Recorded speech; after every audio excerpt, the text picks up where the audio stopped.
हवाएं उमड़ घुमड़ कर आसमान में छाई हुई थीं। मूसलाधार बारिश ने पूरे शहर को अपनी आगोश में ले लिया था। सड़कें पानी से लबालब भरी थीं और ठंडी हवा जिस्म को कंपा रही थी। जहां बारिश की छोटी छोटी बूंदें गिर रही थीं। ऐसे ही एक छोटे से नुक्कड़ पर एक छोटी सी चाय पकौड़े की दुकान थी। ये दुकान रघु की थी, जो अपनी पत्नी सुशील और बीमार माँ के साथ यहाँ अपनी जीविका चलाता था। अजी सुनती हो, आज फिर बारिश ने सारा धंधा चौपट कर दिया। सुबह से गिन के 2 ग्राहक आए हैं। आप चिंता मत कीजिए, ऊपर वाला सब ठीक करेगा। लेकिन माँ की दवा का क्या होगा? मैंने थोड़ा पैसा बचाया था, उससे ले आऊंगा।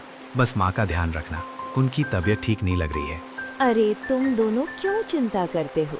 ये बारिश तो बस कुछ दिनों की मेहमान है, फिर धूप निकलेगी और हमारी दुकान पर ग्राहकों की भीड़ लगेगी। तुम बस हिम्मत मत हारना। आपकी दुआएं ही हमारा सहारा है माँ। तभी एक बुजुर्ग ग्राहक मोहन चाचा दुकान की ओर आते हैं। उनके हाथ में एक छाता है जो बारिश से भीग चुका है।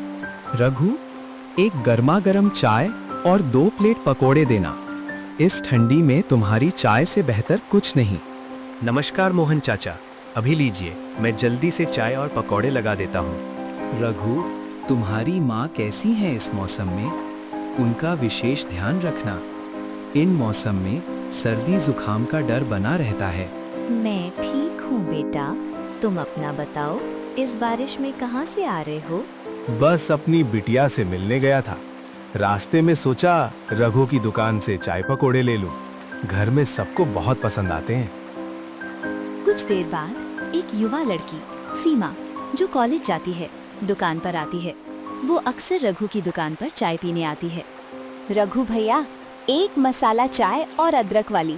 और हाँ, आज के पकौड़े कैसे हैं? बहुत बढ़िया है बिटिया, आज गर्मा गर्म और ताजे ताजे सुनीता ने गोभी के पकौड़े बनाए हैं। वाह, मेरे मन पसंदीदा पकौड़े, वो भी गोभी के। भैया 1 प्लेट लगा दो। ठीक है, मैं लगा देता हूँ बिटिया। और तुम्हारी पढ़ाई कैसी चल रही है? भैया पढ़ाई तो बस चल रही है, कॉलेज में परीक्षाएं आने वाली हैं। सीमा बेटी, तुम अंदर आकर बैठ जाओ, बाहर बहुत ठंड है। नहीं भाभी, मैं ठीक हूँ, बस ये चाय पकौड़े मिल जाएं तो मन खुश हो जाए। उसके बाद सीमा चाय पकौड़े खाकर चली जाती है और एक लड़का राजू, जो गली में अक्सर घूमता रहता है, दुकान के पास आता है और वो बारिश से भीगा होता है। रघु भैया, आज कुछ काम है क्या? मैं कोई मदद कर सकता हूँ? राजू, तुम इस बारिश में क्यों भीग रहे हो? अंदर आ जाओ। सुशीला, राजू को भी थोड़ी चाय दे दो। हाँ राजू, अंदर आ जाओ, तुम्हें सर्दी लग जाएगी। नहीं भाभी, मैं ठीक हूँ, बस थोड़ी भूख लगी थी। अरे भूखे क्यों रहोगे? ये लो पकौड़े खाओ और ये चाय पियो, तुम्हें गर्मी मिलेगी। धन्यवाद भैया भाभी, आप बहुत अच्छे हो। राजू चाय पकौड़े खाकर अपने घर चला जाता है और कुछ दिन यूं ही गुजरते हैं। बारिश का मौसम नहीं चल रहा है और रमेश की दुकान पर ग्राहकों की संख्या कम ही रहती है। एक शाम जब रमेश दुकान बंद करने की तैयारी कर रहा होता है, एक महंगी गाड़ी आकर दुकान के सामने रुकती है।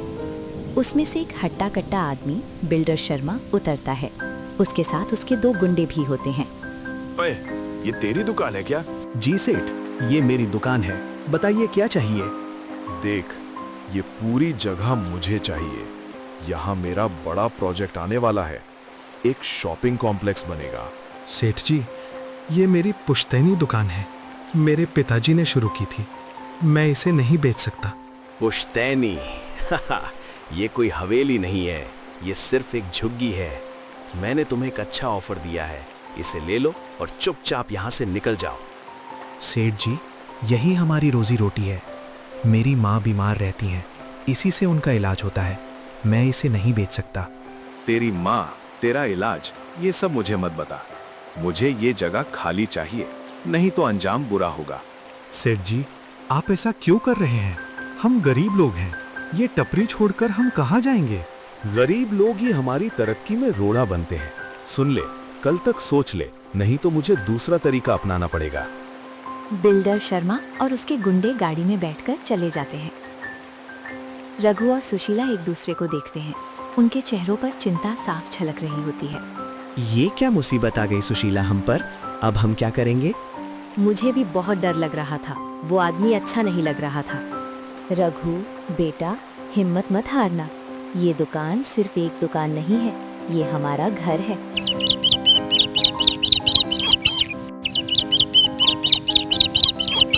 अगले दिन बिल्डर शर्मा के लोग फिर से आते हैं और दुकान के बाहर कुछ कागज चिपका देते हैं जिसमें लिखा होता है कि ये जगह बिल्डर शर्मा की है और इसे जल्द से जल्द खाली करना।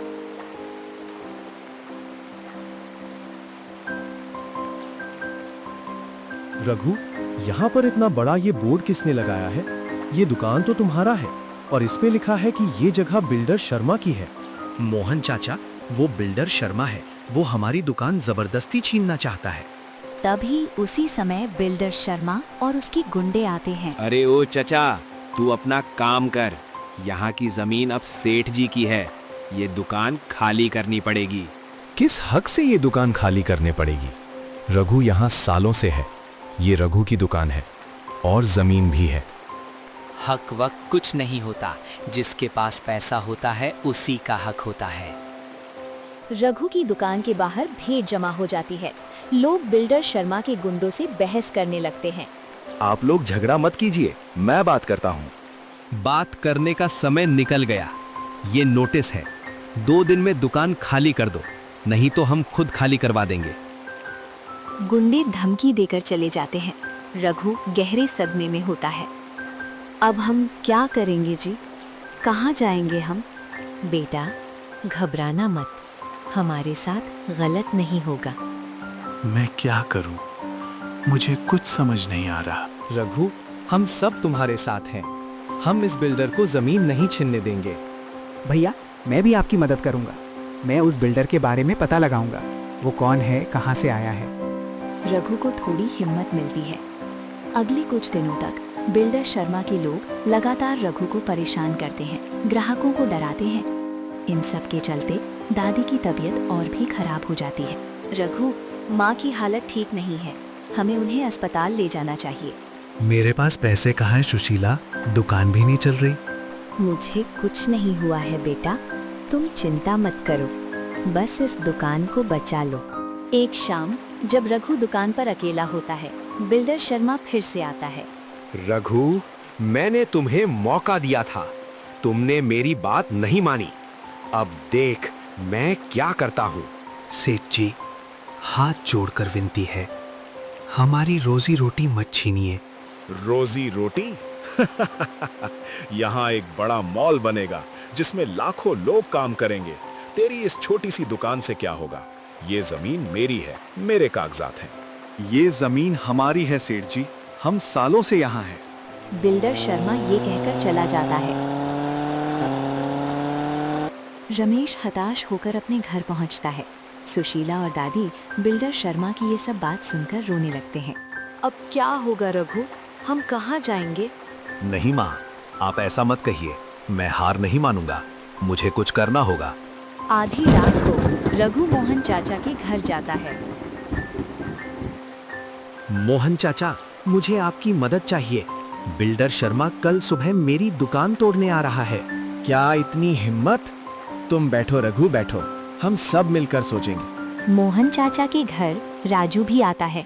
वे सब मिलकर रात भर बिल्डर शर्मा के कागजातों की पड़ताल करते हैं। राजू अपनी गली के दोस्तों की मदद से कुछ पुराने सरकारी कागजात ढूंढ कर लाता है। भैया, मुझे एक पुराने रिकॉर्ड रूम से मिले थे। ये जमीन सरकार की है और इसे पट्टे पर दिया गया था। बिल्डर शर्मा ने इसे अवैध तरीके से खरीदा है। हाँ, ये सही मौका है। हम सुबह ही पुलिस अधिकारी के पास चलेंगे।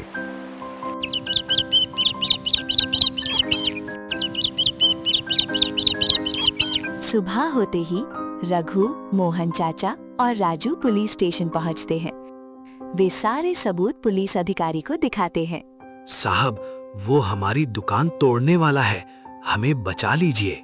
चिंता मत करो, मैं अभी अपनी टीम भेजता हूँ। पुलिस अधिकारी तुरंत बिल्डर शर्मा के खिलाफ कार्रवाई शुरू करते। देर में पुलिस की गाड़ी रघु की दुकान के सामने पहुंच जाती है। ठीक उसी समय जब बिल्डर शर्मा का बुलडोजर भी वहां आ रहा होता है। ये पुलिस यहाँ क्या कर रही है? शर्मा जी, आपको गिरफ्तार किया जाता है। आपने सरकारी जमीन का अवैध तरीके से सौदा किया है और लोगों को परेशान किया है। ये सब क्या बकवास है? मेरे पास सारे कागजात हैं। आपके कागजात नकली हैं। हमें असली सरकारी रिकॉर्ड मिल गए हैं। आपको हमारे साथ चलना होगा। बिल्डर शर्मा को पुलिस गिरफ्तार कर लेती है। बुलडोजर वापस चला जाता है। रघु और सुशीला राहत की सांस लेते हैं। आस पड़ोस के लोग खुश हो जाते हैं। शाबाश रघु, तुमने हिम्मत नहीं हारी। तुम्हारी मेहनत और सच्चाई ने साबित कर दिया कि इंसान अगर हिम्मत रखे तो बड़ी से बड़ी मुसीबत को भी हरा सकता है। राजू, तुमने भी कमाल कर दिया। तुम्हारी वजह से ही हमें सच्चाई का पता चला।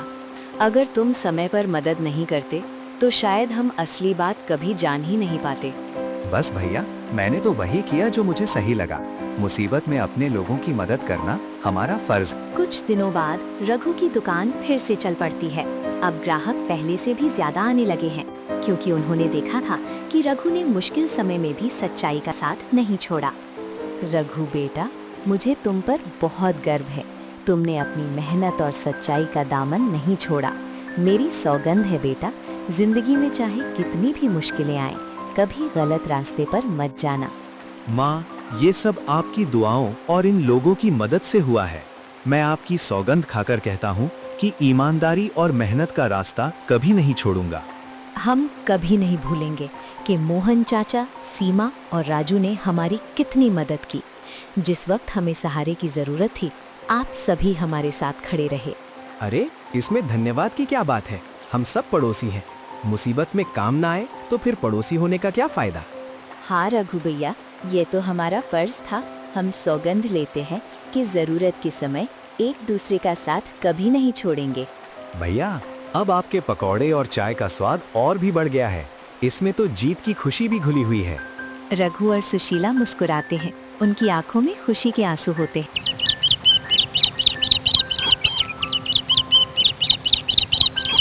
अगले दिन से रघु और मेहनत से काम करने लगता है। आज की चाय और पकौड़े सबके लिए मेरी तरफ से। आप लोगों ने हमारा जो साथ दिया है उसे मैं कभी नहीं भूलूंगा। हाँ, आज हमारी दुकान फिर से चल रही है, तो इसमें आप सबका भी योगदान है। सभी लोग खुशी खुशी चाय और पकौड़ों का आनंद लेते हैं। ये दुकान अब सिर्फ चाय पकौड़े की दुकान नहीं, बल्कि उम्मीद और एकजुटता की पहचान बन चुकी थी। सुशीला, आज तो पकौड़ों की सारी सामग्री खत्म हो गई। जल्दी से और बना लो, ग्राहकों की लाइन लगने लगी है। जी, मैं अभी बनाती हूँ। आप ग्राहकों को संभालिए और किसी को ज्यादा इंतजार मत करवाइए।